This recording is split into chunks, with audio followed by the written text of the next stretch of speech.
या लेक्चरमध्ये आपण पंच विषयी माहिती घेणार आहोत. ज्या पॉइंटवर आपण विचार करणार आहोत त्यात इंट्रोडक्शन ऑफ पंच, मटेरियल ऑफ पंच, साइज ऑफ पंच, टाइप्स ऑफ पंच, डॉट पंच, सेंटर पंच, प्रिक पंच आणि ऑटोमॅटिक पंच, तसेच पंचची काळजी कशी घेतली जाते याविषयी आपण संपूर्ण माहिती बघणार आहोत. तर मित्रांनो, सर्वात अगोदर आपण जाणून घेऊया इंट्रोडक्शन ऑफ पंच. एखादा जाब तयार करण्यासाठी आपल्याला जाबचा पृष्ठभाग तयार करून त्यावर मार्किंग मीडिया अप्लाय करावा लागतो. मार्किंग मीडिया अप्लाय केल्यानंतर आपण जाबच्या ड्रॉइंग प्रमाणे मार्किंग करत असतो. मार्किंग केल्यानंतर ती मिटू नये व शेवटपर्यंत टिकून राहावी यासाठी ठराविक अंतरावर जी क्रिया केली जाते ही क्रिया म्हणजे पंचिंग, आणि ज्या पंचिंग हे ज्या टूल्सने केली जाते त्याला पंच असे म्हटले जाते. तर ड्रॉइंग प्रमाणे मार्किंग केल्यानंतर ठराविक अंतरावर आपण पंचच्या सहाय्याने छोटे छोटे डॉट मारून ती मार्किंग आपली शेवटपर्यंत राहते, जेणेकरून आपल्याला गाईड मिळत असते की आपल्याला जाब कसा तयार करायचा आहे आणि कुठपर्यंत आपल्याला कोणती क्रिया करायची आहे याविषयी आपल्याला संपूर्ण माहिती मिळत असते. मटेरियल ऑफ पंच. पंच नेहमी हायकार्बन स्टील पासून तयार केले जातात. त्याचे पॉइंट जे आहेत ते हार्ड आणि टेम्पर केलेले असतात, ज्यामुळे पंचिंग क्रिया वारंवार करत असताना त्याचे झीज होऊ नये.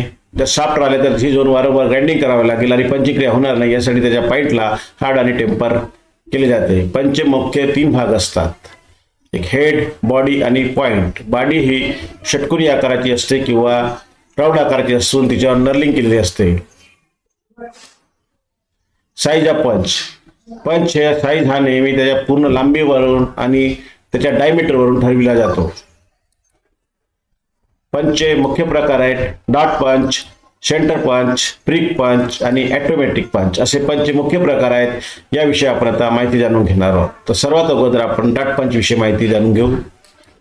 डॉट पंचचा पॉइंट अँगल हा जो असतो हा 60 डिग्रीचा असतो, ज्यावर मार्किंग केल्यानंतर ड्रॉइंग प्रमाणे ठराविक अंतरावर डॉट पंचच्या सहाय्याने पंचिंग केली जाते.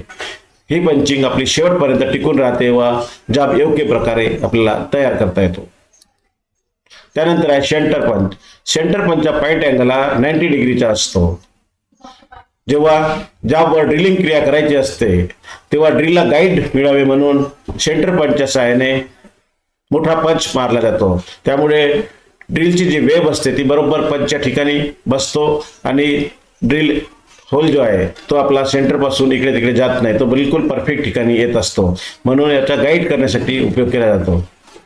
त्यानंतर आहे प्रिक पंच. प्रिक पंचचा पॉइंट अँगल हा 30 डिग्रीचा असतो. साफ जाबवर जेव्हा पंचिंग क्रिया करायची असते त्यावेळेस या पंचचा उपयोग केला जातो.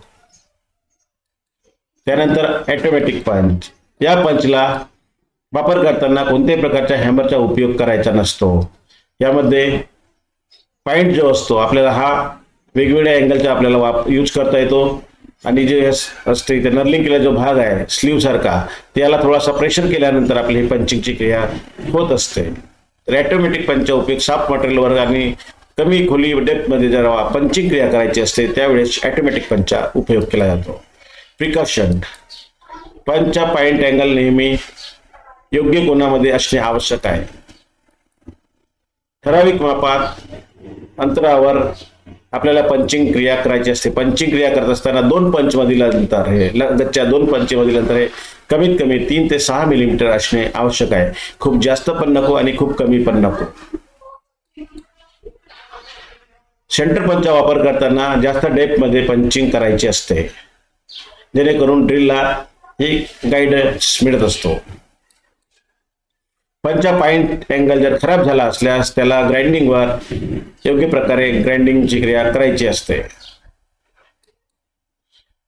पंचचा जो हेड आहे तो हेड मशरूम हेड झाला असेल. मशरूम हेड म्हणजे काय, तर वारंवार स्ट्राईक केल्यानंतर तो पावसाळी छत्रीसारखा पसरतो, त्याला मशरूम हेड असे म्हटले जातो.